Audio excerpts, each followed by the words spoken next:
Televisión y política. Es innegable el estrecho vínculo que ha tenido la televisión y la política en Colombia. En los años 50, un general llamado Gustavo Rojas Pinilla, quien alguna vez, por allá en 1936, en su estadía por Alemania, concibió una gran idea: introducir en su país el nuevo y más influyente medio de comunicación. Comandando un golpe de Estado, este general destituye al presidente de entonces, Laureano Gómez, e introduce así la televisión a Colombia.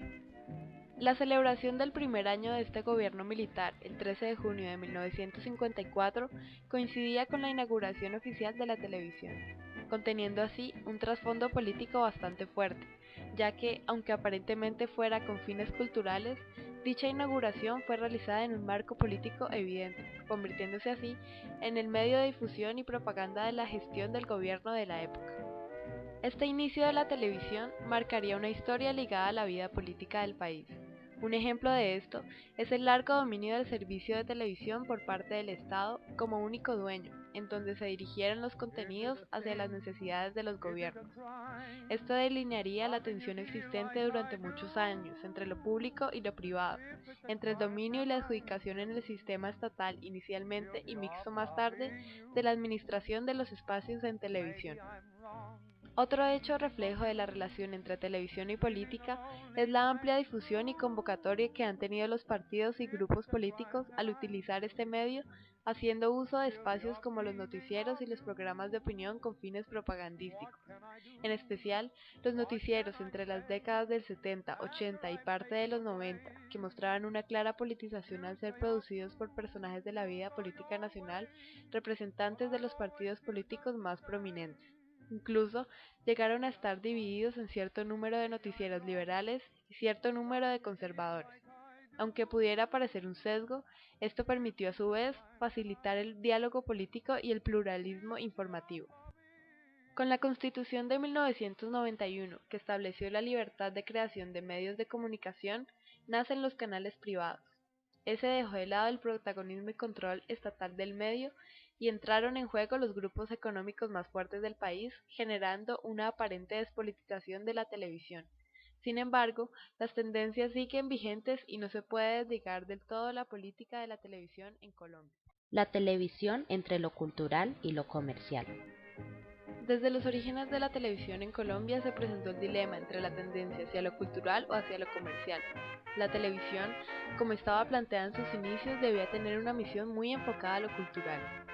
En la década de los 50 era entendida como la necesidad por parte de las élites intelectuales de alfabetizar e ilustrar a la mayoría del pueblo colombiano que no conocía las riquezas del conocimiento forjadoras de cultura que brindaba el entorno mundial y que ahora podía estar al alcance de las manos por medio del televisor.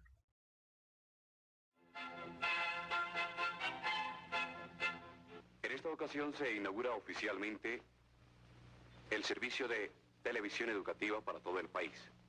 Enseguida las palabras del director de la Televisora Nacional de Colombia, doctor Fernando Restrepo Suárez. No es en forma alguna la televisión educativa una nueva fórmula salvadora para nuestras vastas carencias en materias culturales, ni pretende reemplazar, como lo ha dicho el señor ministro de Educación, la indispensable labor del maestro. Queremos que sea su auxiliar una poderosa ayuda audiovisual que venga a colmar los vacíos que por razones conocidas se presentan en todos los niveles de nuestra educación.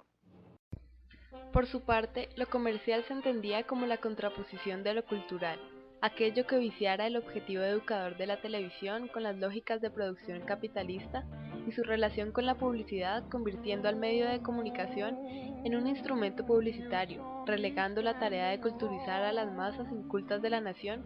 Entonces el debate volvía a ser entre lo público y lo privado. Varias voces aumentaban el debate: aquellos que consideraban la primacía del objetivo cultural y educativo de la televisión.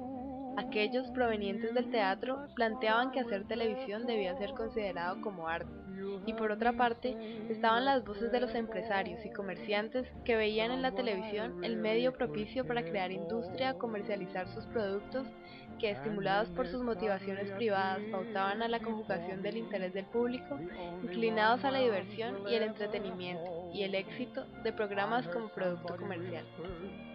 Sin embargo, ante la imposibilidad de cerrarle las puertas a lo comercial en la televisión, se crearon espacios que articularan las tendencias asignándolos en arriendo a empresas privadas, ya fuera para publicitar productos a través de la presentación de musicales o programas de interés cultural, o espacios para productoras privadas que crearan programas de televisión como industria. Paulatinamente, el arte de hacer televisión se vio más y más inmerso en la lógica comercial. Para los años 70 y 80 eran más los que representaban la industria del entretenimiento, pero se seguía en un sistema mixto de espacios donde el dueño era el Estado y estos se asignaban por licitación.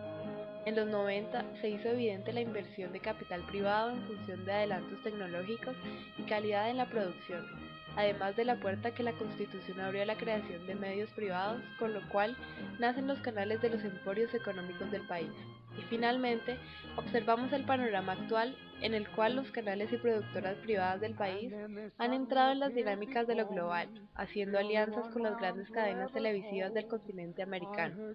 Pareciera entonces que la lógica pasó a ser puramente comercial y el debate seguirá abierto. Televisión y globalización. El panorama de la televisión nacional en el TLC. Con la globalización, la televisión colombiana no solo se ha visto forzada a la integración con las grandes cadenas internacionales como Univisión, Telemundo, TV Azteca, entre otras. Ahora, con la entrada de las negociaciones de la fase actual de la globalización que establece los tratados de libre comercio entre los grupos regionales latinoamericanos con los macrogrupos de Estados Unidos, son muchas las tensiones generadas. El tratado que actualmente se adelanta entre el grupo regional conformado por Colombia, Perú y Ecuador con Estados Unidos ha puesto a tambalear la legislación específicamente en el país, por la cual se regula el porcentaje de cuota nacional que debería haber en pantalla, entrando a negociar una mayor cuota extranjera específicamente norteamericana. Las voces de protesta no se han hecho esperar y bajo argumentos que se enfocan a la defensa de la cultura y la identidad nacional que promueve la televisión, rechazan la negociación de estos espacios. Ante todo, artistas, libretistas, directores, cineastas y otros representantes del gremio de la cultura han sido los principales opositores a la negociación, alegando que ya es bastante amplia la participación extranjera en los espacios de televisión. La opinión pública se ha manifestado también en contra de la inclusión de más cuota foránea. Sin embargo, y como en todo tema controversial, las opiniones están divididas. They seem to sympathize with me. It's easy to reveal